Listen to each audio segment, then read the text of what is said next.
So obviously so many of you here. My name is Mark Walton. I'm Director at Shared Assets. I'm really delighted to be able to kick off this first session of the Justice Room at Oxford Real Farming Conference 2022. And this is the Justice Room's being hosted and programmed by Lion and Shared Assets jointly with Oxford Real Farming Conference. And it's great to be able to kick off with such a brilliant session this morning, which is addressing the barriers to Black and people of colour farming, reflections on the Roots into Food Growing report. The Roots into Food Growing report publication, I think, was a key moment last year in acknowledging the systemic racism and exploitative working practices and lack of opportunity within the food growing sector, creating significant barriers to training and employment for BPOC growers.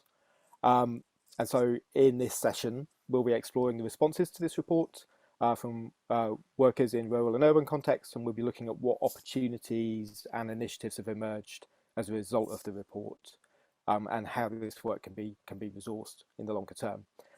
We've got a fantastic panel to present and discuss the report. So Pauline Shakespeare from Ubele Initiative, who has led the Roots into Food Growing project from Ubele, funded by Farming the Future.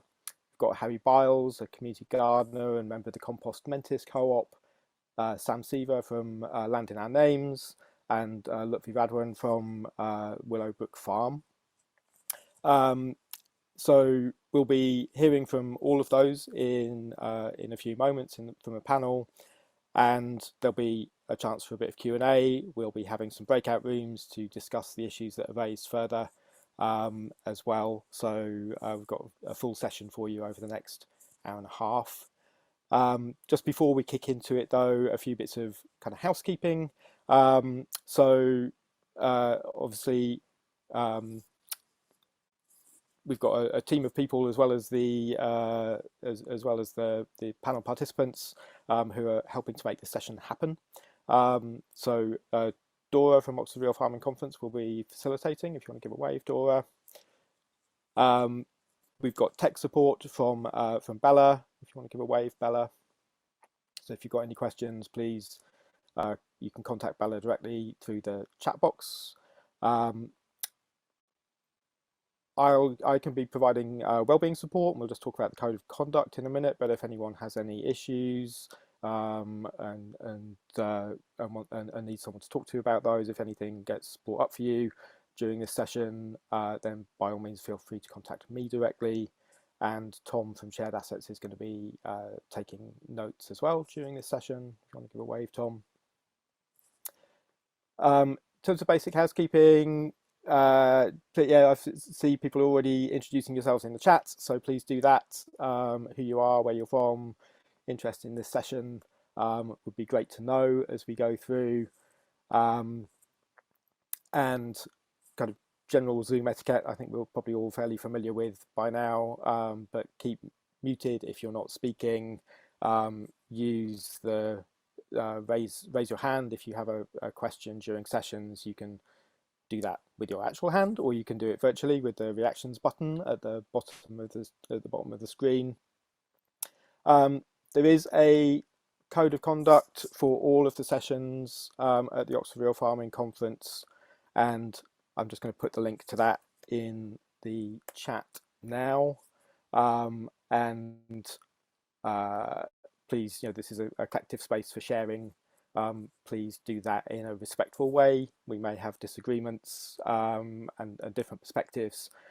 We've got a real diversity of people from unique backgrounds that are affected differently and by varying degrees by oppressions such as race, gender, class and sexuality. So just please be kind, respectful to one another. We won't tolerate any harassment throughout the conference or in this room.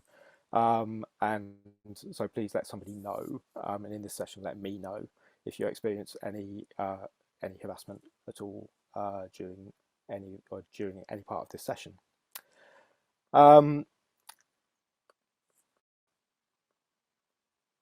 This session is being recorded, so again please if you're not happy to be on camera, turn your cameras off, and let us know if you have been recorded so far and weren't happy to be.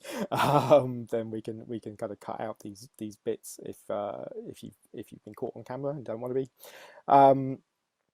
And I think that's probably it for kind of general introductions. So I'm going to pass over to Sam now to give us a bit of an introductory grounding, bring us all into the room before we kick off into the business of the session. So over to Sam. Hi everyone, thank you so much, Mark. Really excited to be here today. And this is just going to be a nice brief grounding because it's 9 AM and it's early for me. So if you'd like to just get comfortable in whatever seat you're in, or if you're standing or lying down, just, you know, get as comfortable as you can, but like don't fall asleep if possible. And you can have a look around the space that you're in. So just notice where you are, take in your surroundings.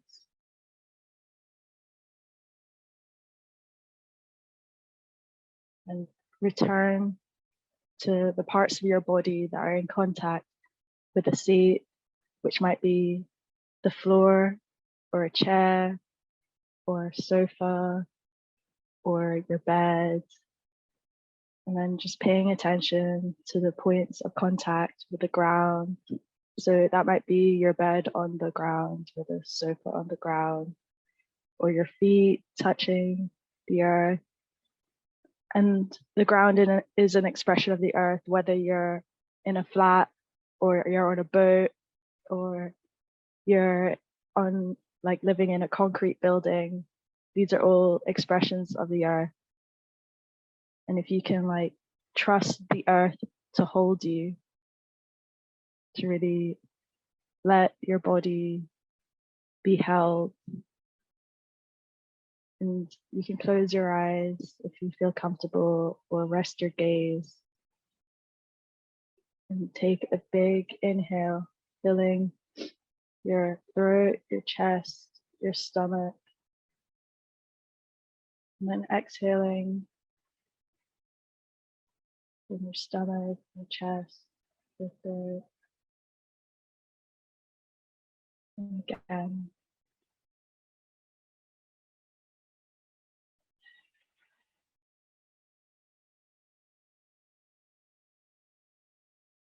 Again.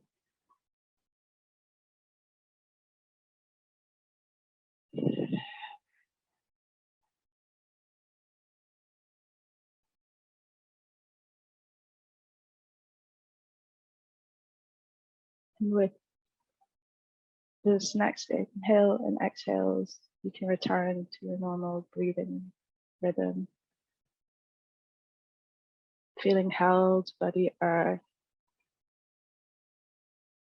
knowing that you don't have to hold everything. You don't have to hold all the different things that you're carrying, whether it's thinking about the next sessions or something you've got to do or whatever.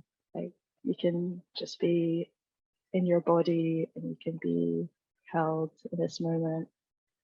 You can let go of any difficult things that you're carrying with each exhale into the earth, because it is holding you.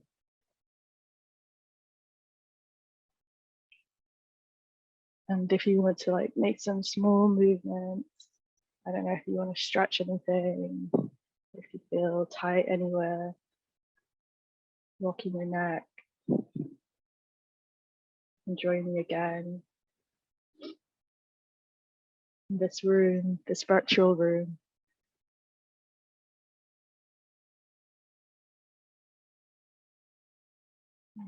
Lovely to meet you all. Thank you. So I'm going to pass over to Dora, who's facilitating this session, and she will be guiding us through or helping us stay focused. But yeah, thank you all for coming. Thank you, Sam. That was a really lovely way to start this morning. Yeah, so everyone is just going to go around and say a little bit about themselves, sort of 5 minutes or so about who they are and yeah, their connection to the Roots into Food Growing report. So Pauline, would you like to begin? Hi there. So my name is Pauline Shakespeare. I work for UBelay, and I have been working with Josina, Sam, the Lion team, and organically Black Rootz as well, which is a small London-based growing collective on the Roots into Food Growing project for almost a year now. I feel really privileged to be holding this project and the partners within it. What I'll do is briefly recap on the research for those of you who don't know the kind of top line of it, and then talk and reflect about what's happened since the research was published at the end of May and what I've been working on. I will say that the timeframe for the project, which is approximately 15 months, is kind of a bit of a sticking plaster for systemic change. And I think all of the partners involved are very much aware of that. A lot of the time I've personally spent on the project has been about gaining the trust of some of the people who have been hurt and have had negative experiences in food growing in London, to try and build and establish connections between different projects, and also working with organisations who have become allies in the space, such as Shared Assets, Community Food Growers Network, to understand how we can work together to start building beyond the current funding that we have, and to scale up into something more self-sustaining and bigger for Black and people of colour to actually have an equal footing in food growing in London and beyond. So I think it would be good now to maybe share a few slides, or should we, is that okay? So I think Bella has got my slides to share. And also thanks Sam for the grounding. I needed that this morning. Okay, so just to give you some of the kind of more formal context for Roots into Food Growing. As I've mentioned, it's a collaborative project funded by Farming the Future.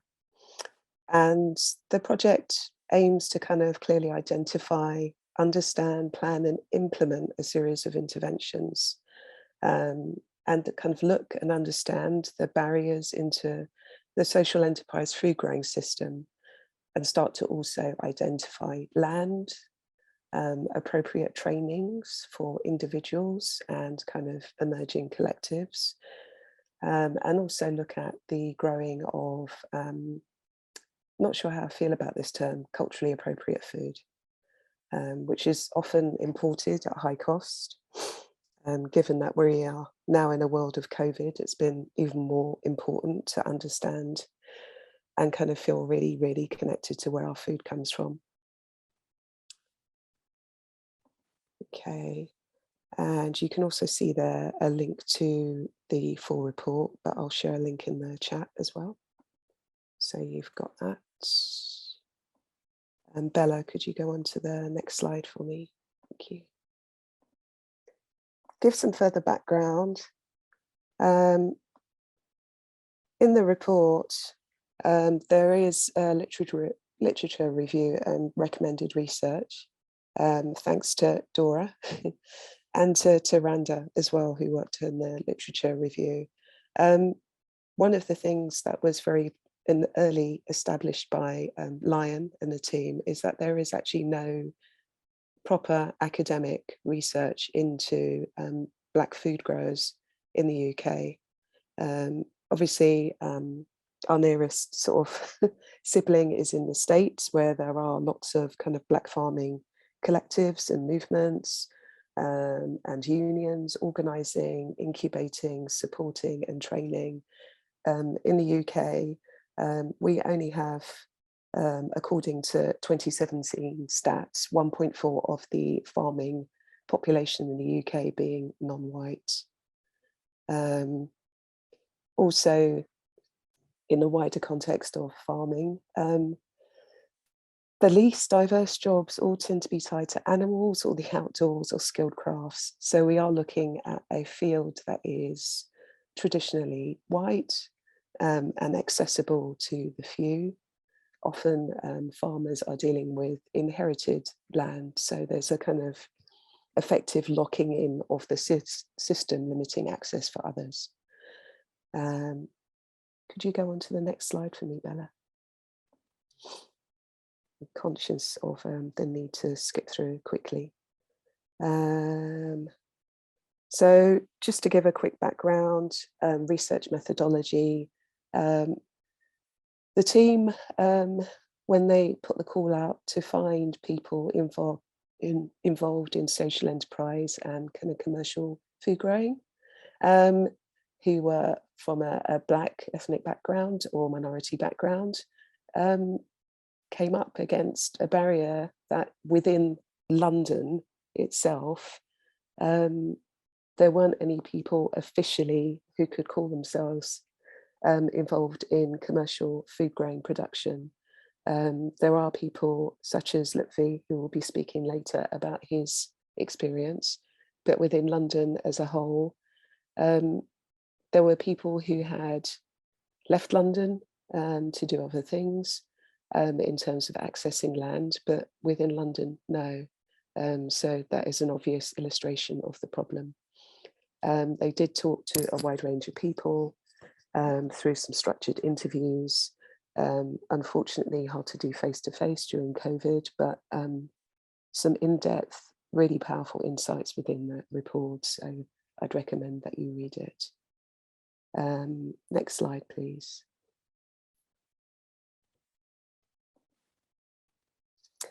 Just some kind of quotes, testimonials from the report about people's kind of passion for food growing, what it means to them, and some of the ideas of the background in terms of people growing up within kind of farming or land-based cultures and community, the kind of thirst for knowledge within food growing. And I think it's really important to register and understand people's love of the actual activity of food growing, never mind it being a profession or a career.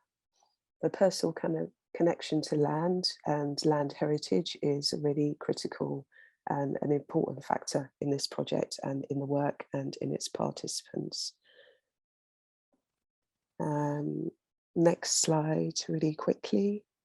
Interesting to note from different research participants, their kind of trainings or experiences in terms of what they had been through to get to the point of being having some sort of formal qualification that was recognised in the UK.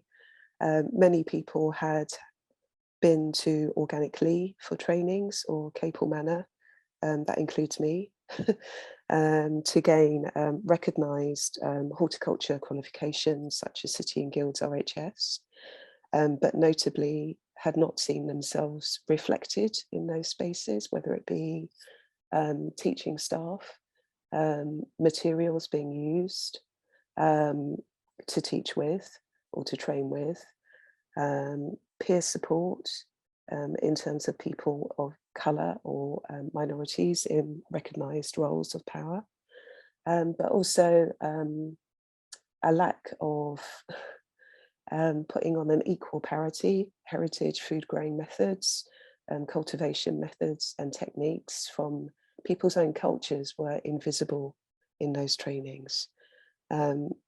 Some of the people that were spoken to as part of the research were also self-taught, all learned intergenerationally from families, brought knowledge with them to the UK, all were inspired to grow, having had experiences in other places outside the UK and felt more supported.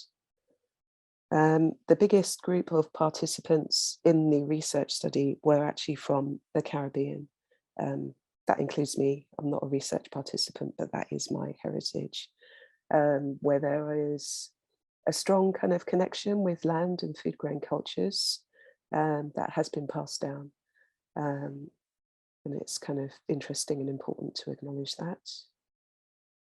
The next slide will just show you kind of few quotes and interesting insights on the ability to kind of generate wealth from the smaller spaces in terms of food growing.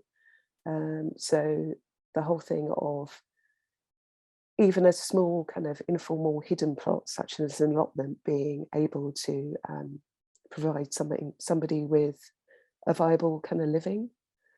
Some of the growers that were talked to as part of the research and that I've met since are growing food in these kind of hidden networks and systems, partly so they can preserve their own cultural methods, but also in terms of kind of community food systems where people can kind of guarantee where the food's come from and where it's been grown, rather than with pesticides or just without the care and love and attention that some of these growers were bringing to what they were putting into the ground. And in terms of also some of the seeds that were being shared and preserved, really important to acknowledge that as well.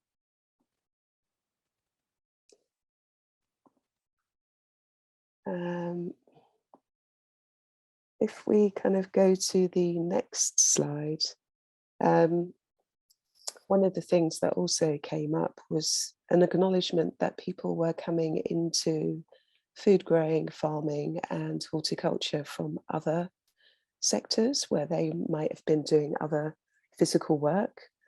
So that might have been in standard ornamental horticulture, landscape gardening, mining, some people who came from outside the UK involved in other kind of skilled work. People coming into this space of food growing and farming were also becoming aware of environment, climate and food justice, and really important, the kind of political aspects of this and what we're talking about, and the need to move away from work or jobs or kind of growing methods that were having a destructive, negative effect on the earth. So thinking more about agroecology and positive ways of working in harmony with the land. And just the next slide will give you a quick flavour of that.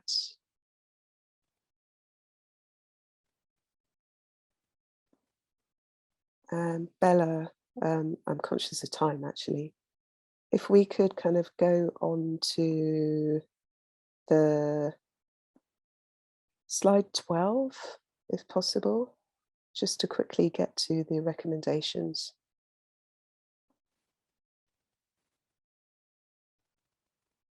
So just to kind of get to the end of the report and summarize some of the key findings from interviewees, the importance of mentoring from peers who were from the Black community or other minoritized communities, to kind of share experience from further down the track was really important to people so they could see themselves represented and gain and learn from knowledge. The importance of growers' networks that Harry will talk about, I think, in a bit more detail. There are no personal growing networks formally set up in London. There is the Community Food and Growers Network for individual growers. There is no BPOC official space for food growers. open knowledge and resource sharing, fair remuneration rather than working for free or volunteering, which in London is impossible. Better creating links with councils in terms of access to land, food growing organisations, and distribution chains in terms of access to market has been really critical. Where can I sell? How can I sell? How can I generate some sort of income so I can actually live in London? And just to jump onto the next slide from Lion. This was the call that I had to respond to in terms of leading the project. You can see there in terms of the importance of land justice, the importance of research that I've already flagged. So anyone involved in academic research, please throw your hat in the ring.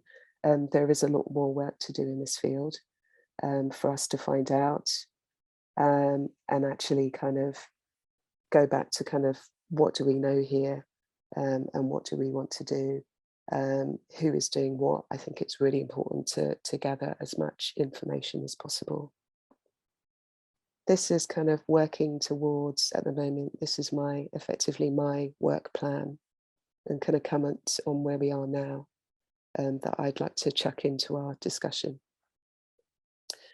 Part of the work that I've been doing has been all of the conversations that I've been having, the bobbing around for me and for growers and for networks and individuals working in this space has been really really opened my eyes in terms of how do you build a system when there is so little resource.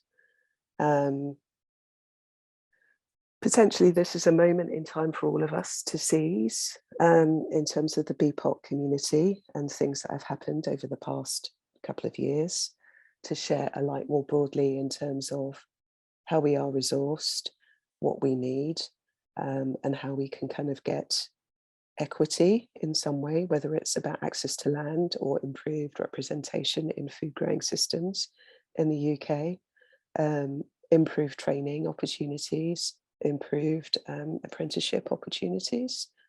The need for protection, which Harry will talk about in terms of workers' rights and some of the abuses and the kind of real emotional harm that has happened to people of colour and minorities people in food growing in London. There are lots of stories of being exploited, of being burnt out, with nowhere to go in terms of recourse. It is a kind of quite fragile and lonely existence to be on an hourly wage without any kind of employment protection. Where do you go? Who do you talk to? Without being booted out of the system and becoming disenfranchised. So Harry will be talking about that. For me, as a representative of Roots into Food Growing, challenging back to organisations in terms of funding bodies, membership bodies. I've given personally a lot of time without any kind of recompense in terms of consultancy and helping other organisations shape ideas, which then has led to them getting funding. So one of my objectives today is to find out how to bring funding back to this really important work, and also understand how allies can better share and use their resources and platforms to support this work. I don't think there's any need for us to reinvent the wheel with what we want to do, which is to build a new system, new and improved education, new and improved support for enterprises. So it's looking at how allies can share and give access to their own resources to help us along the way. I also have been trying to make inroads in terms of some of the education and training bodies in London to look at how can more BPOC and minoritized individuals be in positions of influencing and power, so that people going into these systems can see themselves reflected, and know that support is there, know that someone has allyship with their mindset, and that their own working practices are respected. And also that teaching materials, resources actually reflect some of their experience as well, their growing methods too. Local authorities, a bit of a throw out in terms of how do you engage with your kind of hyper-local communities, minoritized communities, and actually support them to get access to land, deal with complexities of the system such as planning, and actually embrace the fact that culturally appropriate foods could be grown hyper-locally to you, and address the needs of your local communities. Sorry, I feel like I've waffled on a bit, but I hope that gives you a flavour of what's been happening and what I've been up to start carrying this work forwards. Thanks very much. Thank you, Pauline. No, it's very difficult to summarise that in a short amount of time, so I would really recommend everyone to go and read it. Yeah, it's really brilliant, interesting report, and very important. So I'll pass on to Harry now, who's going to talk a little bit about the kind of implications for workers' rights and unions within food growing. Thank you. Thank you so much, Pauline, for that. And yeah, I just kind of want to start with with gratitude for this report. Thank you to everyone that's been involved with it, to the whole team, to Jacina and Sam and Dora and Pauline, and yeah, many more people that have contributed to it. It just feels like such an important piece of work, something that's been really, really needed in this sector for quite a long time. Like, I think that a lot of the insights have been felt and known and talked about, but they haven't been articulated in this way. And it just, yeah, it provides something that's really, really important and really useful for taking action on these issues in the sector. And there are so many problems in the sector, which Pauline's talked about, like just a lot of harm that has been done, exploitative cultures, these cultures of burnout and things like this, which, yeah, through reading it and engaging with the report, I really recognise from my experience of working in growing projects over the years, and also being a member of the Community Food Growers Network. So yeah, knowing a lot of other growers and with these kinds of experiences. And yeah, so thank you for pulling this together. And I feel like it gives us quite a lot to start to move forward with. So I'm gonna kind of respond briefly to the report from my experience of working in the sector, and also as a member of the Community Food Growers Network, which has been going for over 10 years and is a network of growing projects and community kitchens, mostly based in London, but also in the surrounding areas as well. And yeah, historically CFGN has done work around offering training for growers. It's done campaigning work, some policy work and direct action, and also kind of organizes these regular gatherings which bring people together across the sector, which feels they're always really important spaces for people to meet and connect and share, and yeah, just kind of build solidarity across organizations and across the movement. And it's also put together like toolkits and research and things over the years. There is a website which I will share at some point. And I think, yeah, the role of networks is highlighted in the report, and it does feel really important to build these kind of connections and relationships and solidarities. and CFGN historically has done some work around power and privilege in the growing sector, and has, I think, really like wanted to be able to do more research, particularly around like access in the growing world, but hadn't really managed to. So again, it's kind of, this gives the network a lot of really concrete recommendations and evidence and experience to start to move forward.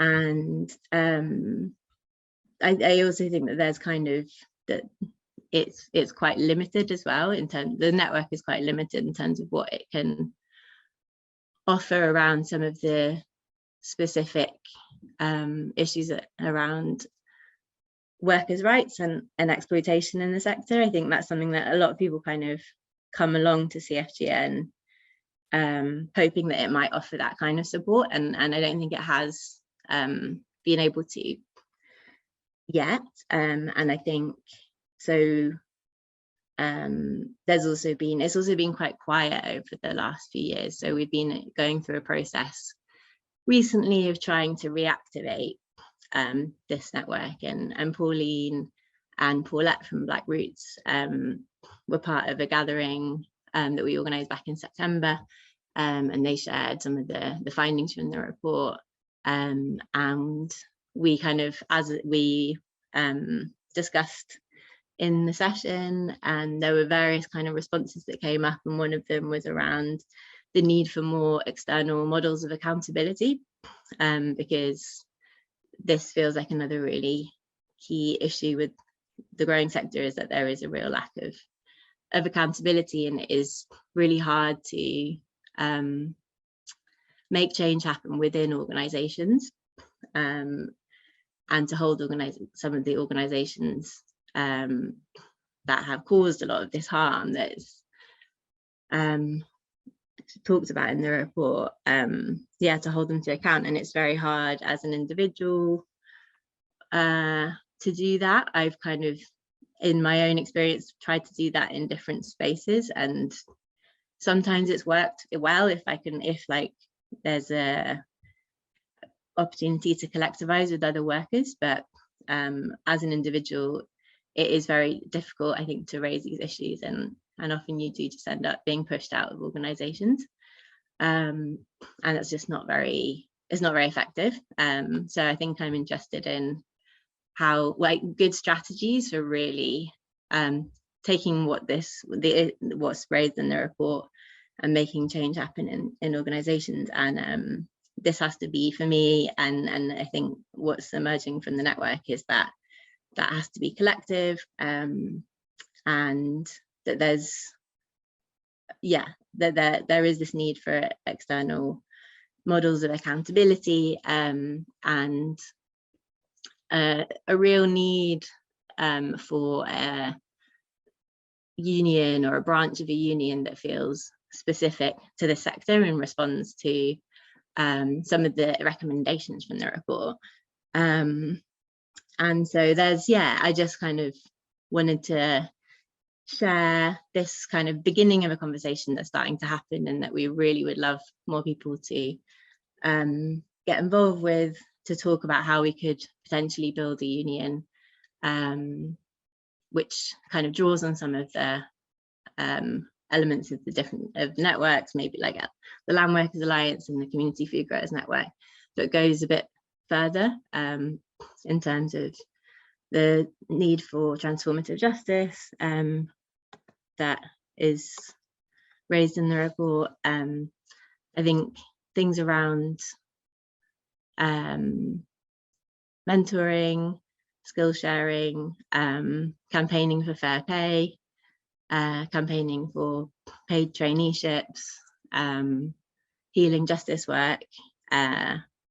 There's also, one of the recommendations is around building a database which sort of lists like workplaces or gardens or farms that are safe places to work.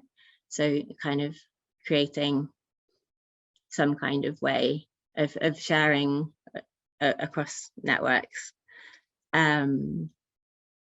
Potentially some kind of element of a union for volunteers, Maybe a union could also offer support with local authority disputes, and campaigning or advocacy to councils, and just continuing to build these kind of relationships and support and solidarity across organisations. And a key part of developing unions is that there's often a sort of workers' inquiry that explores the different conditions of work. And I think that would be good to do more of, but the Roots into Food Growing report really has done so much of that work already. So it feels like a really important starting point to begin to build a union together, and to continue to explore what that union could be and what it could offer, and that feels really exciting. So yeah, one of our sessions, one of the breakout groups later, we can, if anyone's interested in talking about that, we can try and dream together a bit about what that could be. Yeah, I think I will stop there, and then we can continue to talk later. But thank you again. Thank you, Harry. I will pass on to Lutfi now. I'm aware that we want to get into breakout rooms, but we will definitely manage to do that. Lutfi's been at Willowbrook Farm for a long time and has lots of experiences that are relevant to the report. Lutfi, I know you're not feeling 100% today, so whatever you can talk to us about would be great, but don't feel pressured if you need to stop. No. Okay, well, thank you for having me here. And not directly connected with the report, but I was privileged to have the first inaugural meeting of Lion was held on our farm a couple of years ago now, I think, at the Oxford Real Farming Conference. So in a way, we've been connected. My background was I'd worked a lot in soil and water conservation in West Africa for a number of years. I was also teaching the School of Geography in Oxford. And then as we approached sort of 40 years old, myself and my wife decided to sell our house and buy the land. So we've been here now for 20 years trying to make the farm work. In a sense, we're very different to a lot of the smaller community growing projects that you've heard about and that are in the reports, detailed in the report. What they have, the real plus that they have is a community. And that's one thing we've struggled very much with, being sort of out on a limb. We have faced a lot of hostility, a lot of structural issues in things like planning and just obtaining rights to do what we're doing here, as well as sort of outright, doorstep racism in the community that we're in. So quite a different sort of model of farming. But, we're still here, we're still standing, and the farm is opening its doors quite regularly. We feel that's very much part of what we're doing, is to invite communities to come to the farm regularly throughout the sort of spring and summer, and to connect with what we're doing.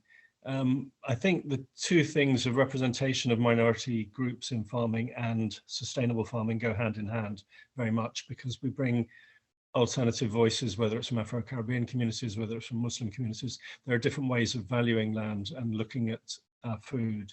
And I think that's really very important. So that's something we've tried to emphasize. I won't go on other than to say what we do accept volunteers on the farm, but I understand that that's often not the preferred option for people. But we are hoping to have some training courses on the farm where we would offer throughout different seasons on the farm an opportunity for a residential 3 or 4 day period on the farm, looking at animal care, forestry, horticulture. And that's something that we'll be announcing sort of progressively over the next few months, and we're hoping that there will be some funding for that. So that's something that we'll certainly talk to Lion about. I'll leave it there because I know you need the time really for more fruitful discussions. Thank you, Lutfi. Yeah, lots of people asking where your farm is, so we've posted a link to Willowbrook Farm in the chat there. Thanks so much. So I just want to pass on to Sam to talk about Sam's from Lion and line in response to this report set up some growers grants that Sam is going to tell us about. Thanks.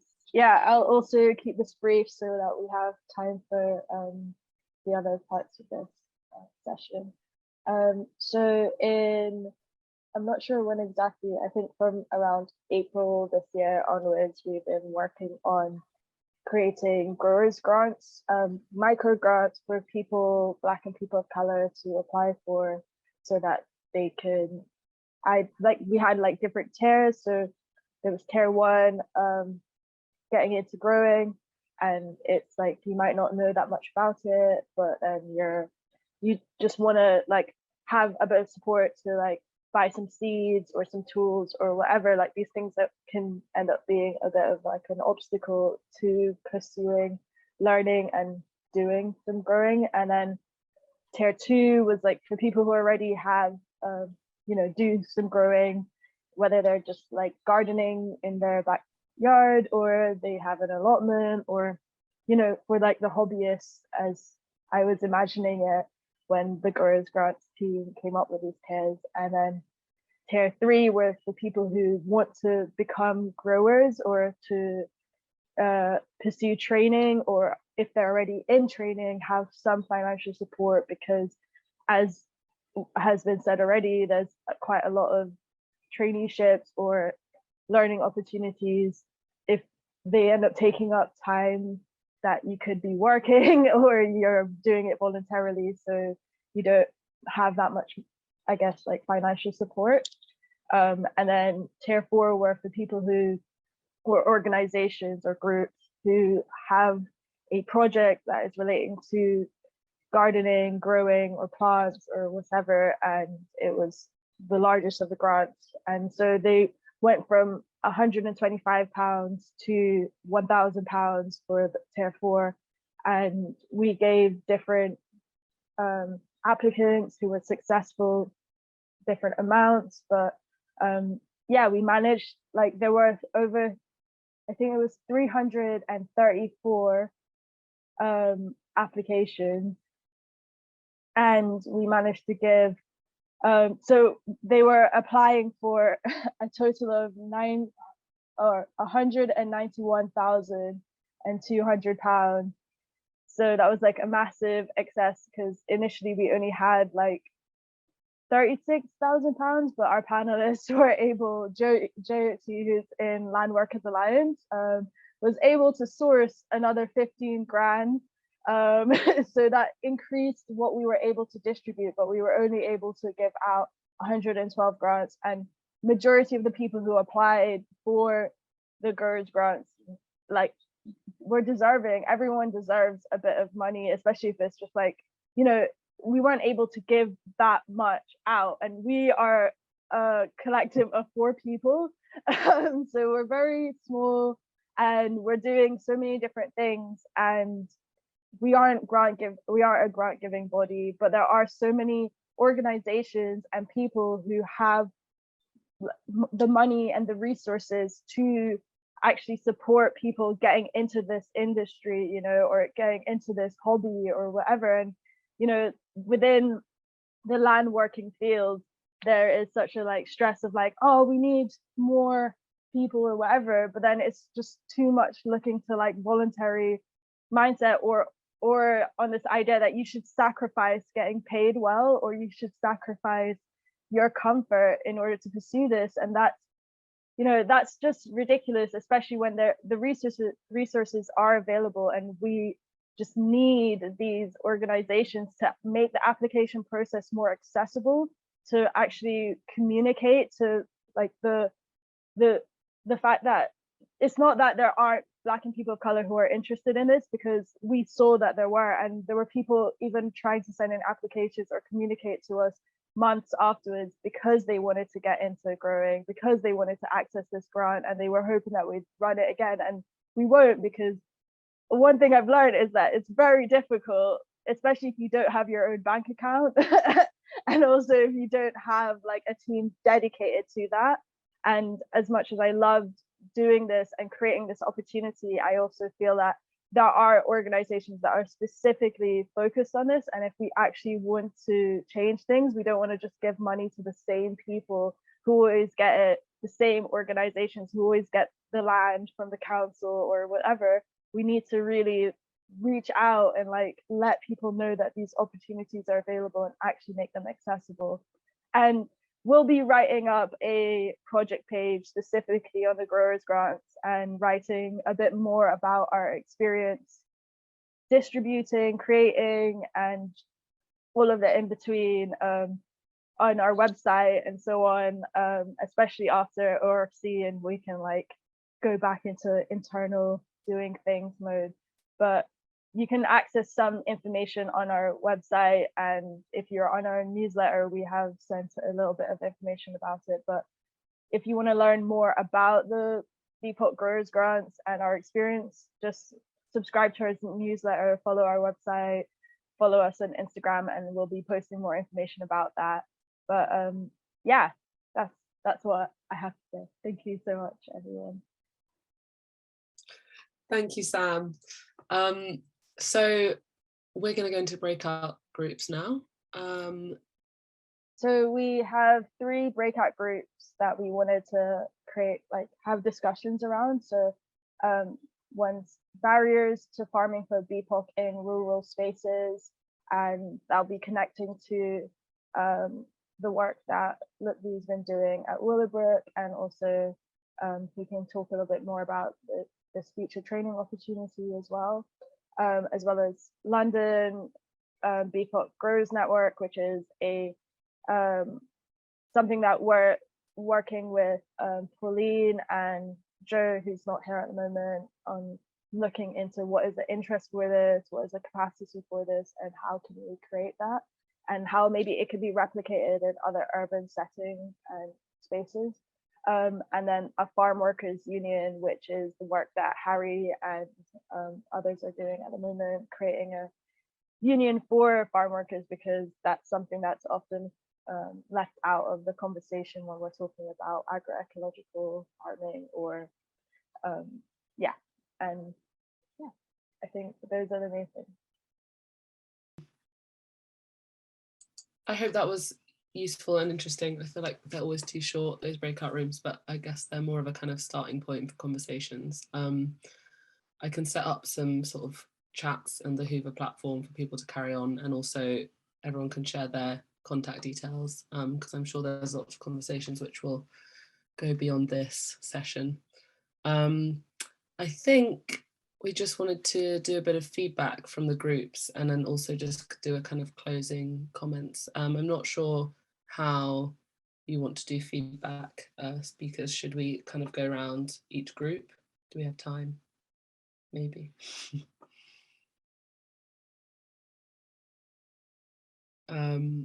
Why don't we start with, there were 3 groups. Why don't we start with, who wants to start? Sam, which group were you in? So we were talking about the London BPOC Growers Network, and it was actually quite a small group, which maybe is a good thing that London isn't that represented here. But yeah, it was good to like talk about how, I guess, this network can come into being, and like what sort of support exists, or like, and then whether it will be independent of funders or of like Rootz into food growing, which Pauline is with, or Lion, and how it will evolve. But if that's something that you're interested in, I'll drop my email in the chat and we can stay connected, or you can contact Pauline, who has been all over the slides as well. So yeah, and yeah, we're gonna be exploring that over the next year. But yeah, it was really nice to just chat a little bit about it.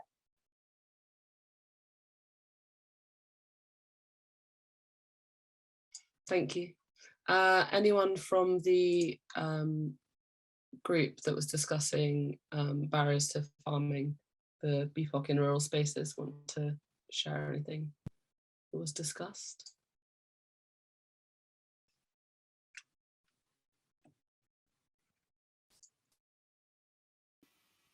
I was taking notes, so I'm happy to Ooh, say something. Can you hear me? Yes. Yeah.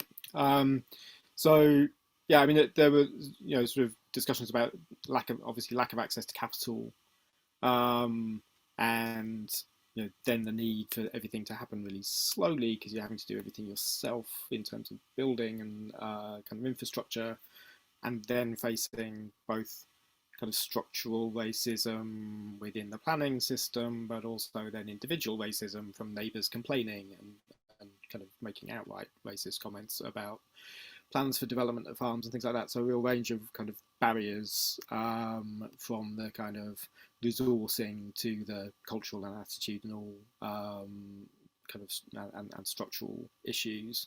And then we moved on to a really interesting kind of discussion about how some of those things were going to be exacerbated by things like carbon offsetting and rewilding and sort of competition for land, and in particular sort of wealthy individuals or sort of new green lairds or corporations looking to offset, kind of increasing the barriers of basic access to land and expectations around kind of what land will be used for, and then the kind of offshoring, if you like, of our food production, and so maintaining kind of low wages, low cost of food, sort of expectations around that. So pretty wide-ranging kind of issues that came up there. I saw Simon just put his email address in the chat, and that was Simon Rushton's planning consultant and was offering free planning advice to Black and people of colour who might have planning issues in relation to your sites. So do take Simon up on that if that's the case, if you could do with a bit of planning support. But I think that was largely it, unless anyone else wants to come in from that group.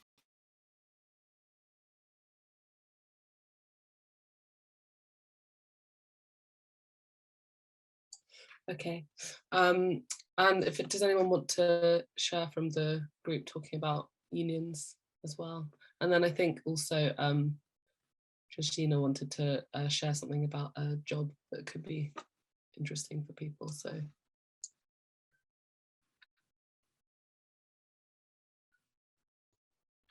you want to share some thoughts from that discussion, Harry? I can do, unless anyone else from the group would like to share. I feel like I've talked a lot, but I can. Okay, I will. So we just kind of talked about where we were at as a group with trying to set up a union, and it's just in this very early beginning stage of lots of different conversations. So it's about how we like draw and bring that together, and find roles for ourselves like within this, and like working groups, and just like work out how it's like with many of these kinds of big new projects, it can feel overwhelming, I suppose. So we were just trying to think about all the different things that might need to happen, including kind of looking to other unions, looking to other movements and other contexts and what we can learn, and thinking about other sectors that might have similar kind of experiences of precarity, so and how they might have unionized and organized. So there was thinking about like the music industry, also the arts sector has some kind of similar issues around this kind of emphasis on like being so lucky that you get to work in that field because it's something that you might enjoy, or and then the charity sector as well has quite similar patterns in terms around burnout, and is also incredibly white led, and I think it wasn't enough time at all, but I was just talking about what's next, and we want to have a meeting in the end of January. We have a date for the 26th of January, 6 or 7 in the evening, where we're hoping to bring together all these different bits of conversations and start to organise this for this year. So yeah, if anyone wants to like get involved or come along to that, you can share your email address in the chat or write to me as well. I put my email address in the chat already. Thank you, Harry. I'm also going to post a Hoover discussion group if people like that format. It can be an interesting way to carry on the conversation. Yeah, before we finish, Justina, do you want to just share the job opportunity? Yes, Sonia's posted it in the chat. I guess it was also sort of drawing together the different threads of what Lion have been doing. I'm sure that the speakers will as well, but when we interviewed people, that age range was from 29 to 86, and really feeling like there's generations of growers that we've lost and we're actively losing at the moment. And given that, you know, elderly ethnic minorities are more vulnerable to COVID and, you know, other health inequalities, you know, there's knowledge that we're losing all the time. And we need to think about how we can support growers so when they're not in the same, you know, facing the same barriers in 20 years' time. And with our growers grants, we were trying to show that it can be done by bigger organizations. So really hoping that, you know, organizations that can have more resources, infrastructure, are able to think about that and pick up the mantle.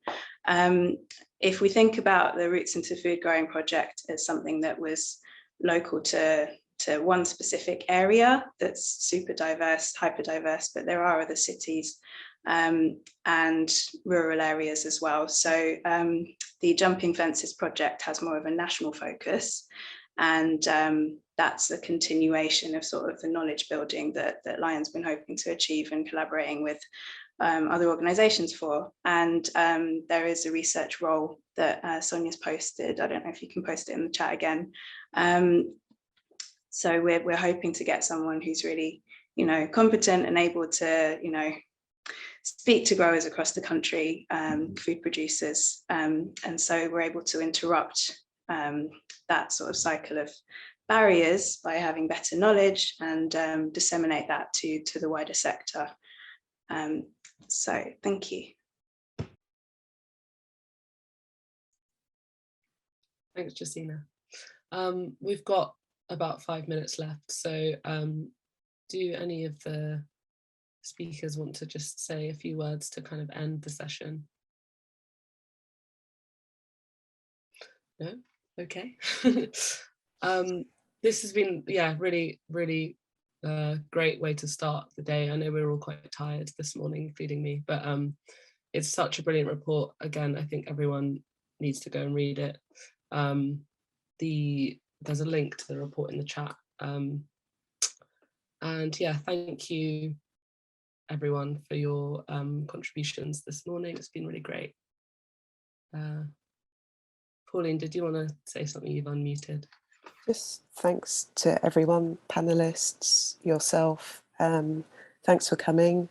Too much to discuss, surprisingly, in 1.5 hours. So please continue the discussion on Hoover and get involved. We want to make this happen. So join us and support. Thank you. Great. Yeah, thank you to all of the panelists. Thank you to everybody for participating. Thank you to Dora and Justina and Christabel for like making this space happen. And please look at all of the other sessions that are on in the Justice Room and in the main sessions as well. And look forward to seeing you at some of those over the next couple of days.